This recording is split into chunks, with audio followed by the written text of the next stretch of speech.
Hello viewers, welcome to my YouTube channel Jamira educational point maths and science.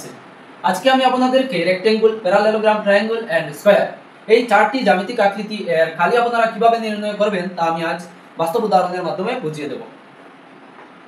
তো আমি প্রথমে রেক্টেঙ্গলটি বুঝিয়ে দিব, তার কালি আপনারা কিভাবে বের করবেন। তো রেক্টেঙ্গলটা অর্থাৎ বাংলা বলা হয় আয়ত, আমি তৈরি করেছি 8টি কলম দিয়ে, অর্থাৎ একটি কলমের উপর আরেকটি কলম রেখে রেখে 8টি কলম দিয়ে আমি একটা রেক্টেঙ্গল তৈরি করেছি। এই দুইটি রেখাখণ্ড দিয়ে আমি একটি কলম বোঝাচ্ছি, আরো দুইটি রেখাখণ্ড দিয়ে আরেকটি কলম, এইভাবে আমি 8টি কলম এখানে রেখেছি, রেখে একটা রেক্টেঙ্গল অর্থাৎ আয়ত পেয়েছি। তো তার কালি কি হবে? তার কালি হবে, আমি এই কলমের দৈর্ঘ্য ধরে নিলাম 10 সেন্টিমিটার, আর এই কলমের উচ্চতা, একটা কলমের উচ্চতা ধরে নিলাম 1 সেন্টিমিটার। একটা কলমের উচ্চতা কত? 1 সেন্টিমিটার। 1 সেন্টিমিটার। তো তার কালি হবে, এই জায়গাটার কালি হবে কতটি কলম এখানে একসাথে রেখে এই জায়গাটা তৈরি হয়েছে 8টি কলম। দেখো, 1 2 3 4 5 6 7 8টা। তার মানে 8টা কলমের দৈর্ঘ্য যদি আমরা যোগ করি তাহলে এই জায়গাটির কালি আমরা পাবো। তো 10 সেন্টিমিটার, এইভাবে 8টা 10 সেন্টিমিটার যখন যোগ করব তখন আমরা তার কালি পাবো। তো 8টা 10 সেন্টিমিটার যোগ করা যে কথা, তাকে 8 সেন্টিমিটার দিয়ে গুণ করা একই কথা। তো তার आंसर কত পাই? 10 8 যা 80 centimetre into centimetre centimetre square. তো আমরা দেখো খুব সুন্দরভাবে বাস্তব উদাহরণের মাধ্যমে আজ রেক্টেঙ্গুলের কালি নির্ণয় করেছি। তো আমরা যে সূত্র যেটা মুখস্থ করে এতদিন আসছি, যে দৈর্ঘ্য ইনটু প্রস্থ, দৈর্ঘ্য ইনটু প্রস্থ। তো তোমরা দেখলে কিভাবে দৈর্ঘ্য আর কিভাবে প্রস্থ গুণ করা হয়। দৈর্ঘ্য হচ্ছে 10 সেন্টিমিটার আর প্রস্থ হচ্ছে 8 সেন্টিমিটার। একটা কলমের উচ্চতা 1, দুইটা কলমের উচ্চতা 2 হবে, এইভাবে 8টা কলমের উচ্চতা 8 সেন্টিমিটার হবে। তো দৈর্ঘ্য ইনটু প্রস্থ, বা তোমরা যদি নাও জানো যে দৈর্ঘ্য ইনটু প্রস্থ, এটা যদি মুখস্থ করো না বা কোনোদিনও শুনছো না, তো এইভাবে নিজে প্রমাণ করে নিজেই একটা সূত্র তৈরি করতে পারবে কিভাবে রেক্টেঙ্গুলের কালি নির্ণয় করা যায়। তো আমরা রেক্টেঙ্গুল সম্পর্কে আমাদের যে ধারণা জানার কথা ছিল আজকে, সেটা জানা হয়ে গেছে। এখন স্কয়ার সম্পর্কে জানবো, যে স্কয়ারের কালি কিভাবে নির্ণয় করা হয়। যারা কিন্তু রেক্টেঙ্গুলটা খুব ভালোভাবে বুঝেছো তাদেরকে আমি স্কয়ারটাই বোঝানোর প্রয়োজন নেই, কারণ একই রকম একটা স্কয়ার প্রথমে আমরা কলম দিয়ে তৈরি করব। স্কয়ার হচ্ছে যে তার বাহুগুলা সমান হতে হবে। তো আমি যদি তার দৈর্ঘ্য, কলমটির দৈর্ঘ্য যদি 8 সেন্টিমিটার ধরে নেই, আমি কলমটির দৈর্ঘ্য যদি 8 সেন্টিমিটার ধরে নেই, আর একটা কলমের উচ্চতা, একটি কলমের দৈর্ঘ্য যদি 8 সেন্টিমিটার আর একটি কলমের উচ্চতা যদি 1 সেন্টিমিটার ধরে নেই, তাহলে এখানে 8টি কলম আছে, টোটাল হবে 8 সেন্টিমিটার। 8টি কলমে 8 সেন্টিমিটার, আর তার দৈর্ঘ্য, কলমটির দৈর্ঘ্য ধরে নিচ্ছি 8 সেন্টিমিটার। তো তার এই জায়গাটার কালি কি হবে, যে এখানে 8টি কলম আছে, এই 8টি কলমের দৈর্ঘ্য যখন আমরা যোগ করব তখন এই জায়গার কালি পাবো। একটি কলমের দৈর্ঘ্য হচ্ছে 8 সেন্টিমিটার, আর 8টি কলম আছে, অর্থাৎ 8 বার যোগ করব, আর 8 বার যোগ করা যে কথা, 8 দিয়ে গুণ করা একই কথা। 8 8 64, অর্থাৎ 8 যা 64 centimetre into centimetre centimetre square. তো এখন নিজেরাই সূত্র তৈরি করতে পারবে যে কিভাবে হয়েছে। এখানে কি আমরা নিয়েছি? দৈর্ঘ্য, আর এখানে আমরা কি নিয়েছি? প্রস্থ। তো নিজেই এই সূত্রটা তৈরি করতে পারি যে দৈর্ঘ্য ইনটু প্রস্থ,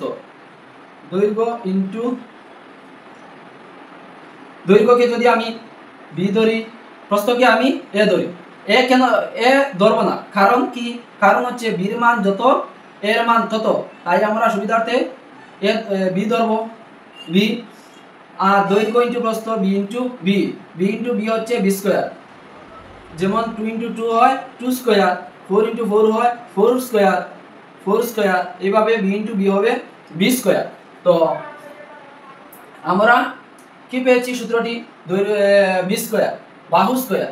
তার একটা বাহুকে আমরা যদি স্কয়ার করি তাহলে তার এই স্কয়ারের, অর্থাৎ এই বর্গের কালি আমরা নির্ণয় করতে পারবো। কিন্তু রেক্টেঙ্গুলের ক্ষেত্রে এমন হয়েছে না, কারণ রেক্টেঙ্গুলের যে বাহুর দৈর্ঘ্য তা সব সময় সমান হতে পারে, নাও হতে পারে। তো যখন সমান হবে না, যখন হবে তখন তো এই সূত্রটা মানবে, যখন হবে না তখন কি হবে? তখন এই সূত্রটা মানবে না, অর্থাৎ তার কালি আমরা ভুল পাবো। তো এর জন্য আমরা দৈর্ঘ্য ইনটু প্রস্থ দিতে হবে। আর দৈর্ঘ্য ইনটু প্রস্থ কারণ কি দৈর্ঘ্য ইনটু প্রস্থ দিতে হবে বি স্কয়ার না কেন? কারণ এখানে যদি এ দেই এখানে এ দিতে পারবো না, কারণ এখানে বি দিতেই হবে, কারণ এখানে 10 আছে এখানে 8 আছে, তাই আমরা বি দিতে হবে এখানে, আর তার সূত্র হবে a ইনটু বি। এ যদি দৈর্ঘ্য হয়, বি যদি প্রস্থ হয়, দৈর্ঘ্য ইনটু প্রস্থ। তো এখনো পর্যন্ত আমাদের দুইটা সূত্রের প্রমাণ আমরা পেয়ে গেলাম। এখন আমরা প্যারালেলোগ্রাম।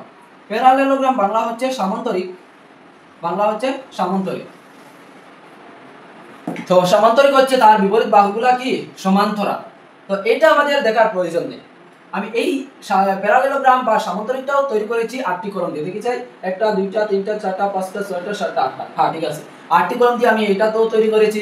যদি তার বাহু একটি ধরে নেই 8 সেন্টিমিটার, বাহু অর্থাৎ মানে একটা কলমের দৈর্ঘ্য যদি ধরে নেই 8 সেন্টিমিটার, হ্যাঁ এখানে কিন্তু আমরা কি করছি, দৈর্ঘ্যের সাথে প্রস্থ করছি, অর্থাৎ তার যদি একটি কলমের উচ্চতা যদি 1 সেন্টিমিটার হয়, 1 সেন্টিমিটার, তাহলে এখানে 8টি কলম আছে। আমরা যেটা সোজাসুজি বুঝি সেইভাবে তার প্রথমে কালি নির্ণয় করি, তারপরে আমি বুঝিয়ে দেবো। তো 8 সেন্টিমিটার কলমটির দৈর্ঘ্য কত? 8 সেন্টিমিটার। 8টি কলম আছে, 8 বার 8 সেন্টিমিটার যোগ করব, আর 8টা 8 সেন্টিমিটার যোগ করা যে কথা, 8 প্লাস 8 প্লাস এইভাবে 8টা যোগ করা যে কথা, তাকে আমরা 8 দিয়ে গুণ করা একই কথা। তো আমি 8 সেন্টিমিটারকে 8 সেন্টিমিটার দিয়ে গুণ করব। 8 8 64 64 centimetre into centimetre, centimetre square, 64 centimetre square. এখন তোমাদের প্রশ্ন যে আমি এটাই বোঝাতে চাইছি যে এখানে আমরা দৈর্ঘ্য ইনটু প্রস্থ নেই না কেন, দৈর্ঘ্য ইনটু উচ্চতা নেই কেন? তো দেখো এখানে যে আমি কলমটির দৈর্ঘ্য নিয়েছি 1 সেন্টিমিটার, দুইটা হবে 2 সেন্টিমিটার, তিনটা হবে 3 সেন্টিমিটার, সাইডটা 8টা হবে 8 সেন্টিমিটার। কিন্তু তুমি প্র্যাকটিক্যালি এই বাহুটির মাপবে যখন, এই বাহুটি যখন মাপবে তখন দেখবে আজ এই মানে তুমি বাস্তবে তুমি নিয়েছো 8টি কলম, অর্থাৎ তুমি যখন তাকে একটির উপর একটি সাজাবে তখন 1 সেন্টিমিটার যদি একটি কলমের উচ্চতা হয়, তাহলে তুমি অন্য স্কেল বা অন্য কিছু দিয়ে মাপলে 8 সেন্টিমিটারই পাবে। আর তুমি যদি এই কলম এখানে একটি রাখো, আরেকটি এদিকে, আরেকটি এদিকে, আরেকটি এদিকে কোনাকুনি করে যদি রাখো, তখন সেটা প্যারালেলোগ্রাম হবে। আর এই যে বাহুটা, এই বাহুটা লম্বা হয়ে যায়। আসলে তুমি 8টা কলম রাখছো, একটা কলমের উচ্চতা 1, সেই বাহুটার 8 সেন্টিমিটার হতে ছিল, কিন্তু সেটা 8 সেন্টিমিটার হয় না, সেটা আমরা বাস্তবে দেখি। তো এখানেই দেখতে পাচ্ছ যে আমি যদি তার উচ্চতা এইভাবে বের করি, এই বাহুটা লম্বা না এই বাহুটা লম্বা, দেখো এইটার উচ্চতা বলেছি 1 সেন্টিমিটার, 1 সেন্টিমিটার, দুইটা হবে 2 সেন্টিমিটার, তিনটা হবে 3 সেন্টিমিটার, তিনটা কলমের উচ্চতা, আটটায় হবে 8 সেন্টিমিটার। কিন্তু যখন এক প্যারালেলোগ্রাম হিসাবে আমি কলমগুলো রাখছি, তখন ওই বাহুটা কি হয়ে যায়, লম্বা হয়ে যায়। তাই আমরা কি করব, দৈর্ঘ্য ইনটু প্রস্থ নেব না, দৈর্ঘ্য ইনটু উচ্চতা নেব, কারণ তার বাস্তব যেটা ব্যবহার হয় সেটা উচ্চতার ক্ষেত্রে হয়, কারণ এই যে প্রস্থটা সেটা ফেক হয়ে যায়, মানে সেটা আমাদের কাজে লাগে না, সেটা দিয়ে আমরা মানে আমাদের কোনো প্রয়োজন নেই। তা আমাদের প্রয়োজন কি, উচ্চতা, তাই আমাদের কি করতে হবে, ওর উচ্চতা বের করে আর সে কতটুকু তার দৈর্ঘ্য আছে সেটা বের করতে হবে। তো আমরা প্যারালেলোগ্রামের কালি নির্ণয় করতে পারবো। তো প্যারালেলোগ্রামের কালি নির্ণয়ের সূত্র কি, যে এখন দৈর্ঘ্য ইনটু প্রস্থ বলবে কি না, কারণ আমি বুঝিয়ে দিয়েছি দৈর্ঘ্য ইনটু উচ্চতা। তো এই উচ্চতাকে যদি আমি হাইট ধরি h, আর দৈর্ঘ্যকে যদি আমি v ধরি, তো তার কালি নির্ণয়ের সূত্র কি হবে, v ইনটু h, একক স্কয়ার, এটা স্কয়ার হয় কারণ centimetre into centimetre, centimetre square, বা তার ইউনিট স্কয়ার বলা হয় কালি নির্ণয়ের। এখন আমরা ট্রায়াঙ্গল সম্পর্কে আলোচনা করব।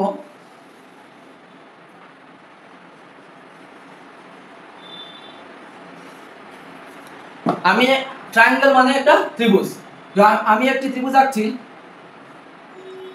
ওই যে ত্রিভুজটি আঁকলাম, এই ত্রিভুজের সর্বাঙ্গ সম ত্রিভুজ যদি আমি এখানে আরেকটি আঁকি, তখন কি পাবো, এই দিকে তাকালে পাবো যে একটি কি হয়, এটা মানে এই বাহুটা যখন আমরা মুছে দেবো তখন কি দেখবো, 4টি বাহু দিয়ে গঠিত একটা চতুর্ভুজ, সেটা বর্গ হতে পারে, সেটা আয়ত হতে পারে, সেটা প্যারালেলোগ্রাম হতে পারে, তাই না? তো এমন একটা সূত্র দেওয়া যাক যাতে সেটা দুইটি ত্রিভুজ মিলে, সে যদি আয়ত হয়, সে যদি প্যারালেলোগ্রাম হয়, সে যদি বর্গ হয়, তাহলে তিনটার ক্ষেত্রেও তার কালি নির্ণয়ের সূত্রটা প্রযোজ্য হতো। এখন যদি আমি আয়ত ধরে নেই, এইটা আয়ত হয়েছে, তখন কি হবে, দৈর্ঘ্য ইন্টু প্রস্থ, হাফ ইন্টু দৈর্ঘ্যকে যদি বি ধরি বি, আর প্রস্থকে যদি এ ধরি, দৈর্ঘ্য ইন্টু প্রস্থ বি এ, তখন হাফ। হাফ কেন দিয়েছি? কারণ দুইটা ত্রিভুজ মিলে একটি রেক্ট্যাঙ্গল তৈরি হয়েছে, তো হাফ করছি কারণ একটা ত্রিভুজ, এখানে দুইটা ত্রিভুজের যদি বি ইন্টু এ করি তাহলে দুইটা ত্রিভুজের কালি নির্ণয় করতে পারবো, আর যদি হাফ করি তাহলে একটা ত্রিভুজ। অর্থাৎ এখানে যে আমি রেক্ট্যাঙ্গল দেখেছি এটাকে যদি এইভাবে করে দেই দুইটা ত্রিভুজে বিভক্ত হয়ে যাবে এই রেক্ট্যাঙ্গলটা, তাই আমরা হাফ বি ইন্টু এ। এখন দেখো কোনো সময় কি হবে, এইটাকে দেখো যদি আমি এইভাবে কাটি ডায়াগোনাল একটা আঁকি, তখন সে কি হবে, দুইটা ত্রিভুজে বিভক্ত হবে, তখন কিন্তু দৈর্ঘ্য ইন্টু প্রস্থে কাজ হবে না। তখন কি করতে হবে, কারণ এখানে আমি আগে দিয়েছি যে সেটা কি হয়, এই বাহুটা লম্বা হয়ে যায়, তাই উচ্চতা আমাদের দেখতে হয়।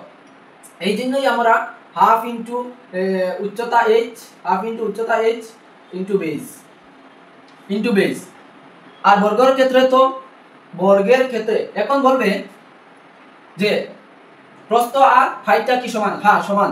এখানে দেখো এইদিকে যে বাহু যে উচ্চতাটা আমি টানি এটাই তো উচ্চতা, এটাই তো উচ্চতা। এই এখানে যে হাইটটা এটা প্রস্থ, এটাকে প্রস্থ বলতে পারবে, এটাকে উচ্চতাও বলতে পারবে, কিন্তু এইটা হচ্ছে প্রস্থ আর এইটা হচ্ছে উচ্চতা। তো তোমাদেরকে আমি ত্রিভুজ সম্পর্কেও কিছু ধারণা দিয়েছি, এখন বলি যে এইটাই হবে তার পারফেক্ট, হাফ ইন্টু ভূমি ইন্টু উচ্চতা, হাফ ইন্টু ভূমি ইন্টু যেটা আমরা শিখেছি এতদিন ভূমি ইন্টু উচ্চতা। তো তার প্রমাণ করে দিলাম সে কিভাবে হয়েছে।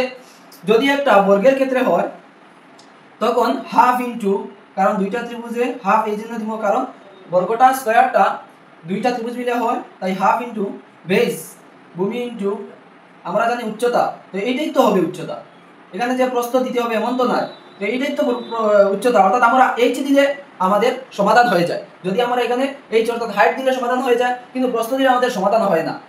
বর্গ অর্থাৎ স্কয়ার আর রেক্টেঙ্গল অর্থাৎ আয়তের ক্ষেত্রে প্রযোজ্য হয়, আর যখন দুইটা ত্রিভুজ মিলে প্যারালেলোগ্রাম হবে তখন সেটা প্রযোজ্য হবে না। তখন কি করতে হবে, হাইট আমাদের পূরণ করতে হবে। এই জন্যই আমরা সেটাকে পারফেক্ট করার জন্য প্রস্থ না দিয়ে কি করেছি, হাফ ইন্টু ভূমি ইন্টু উচ্চতা দিয়েছি। তো আজ আমাদের রেক্টেঙ্গল, প্যারালেলোগ্রাম, ট্রায়াঙ্গল আর স্কয়ার এই চারটি জ্যামিতিক আকৃতি এর কালি নির্ণয়ের সম্পর্কে আমাদের ফুললি ধারণা কমপ্লিট হয়েছে। তো আজকে যে আমি বাস্তব জিনিস দিয়ে জ্যামিতিক আকারের যে কালি নির্ণয়ের সূত্র বা সূত্রের ধারণা দিয়েছি সেটাকে ইংরেজিতে বলা হয় কনক্রিট টু অ্যাবস্ট্রাক্ট টিচিং, ইংরেজিতে বলা হয় মানে, তো আমি বললাম। তো আজকে এতটুকুই থাকলো। যদি আমার ভিডিওটি ভালো লাগে তাহলে সাবস্ক্রাইব করে রাখবেন, আর তোমার বন্ধুদের সাথে শেয়ার করো যাতে ওরাও শিখতে পারে আমার এমন বাস্তব উদাহরণগুলো।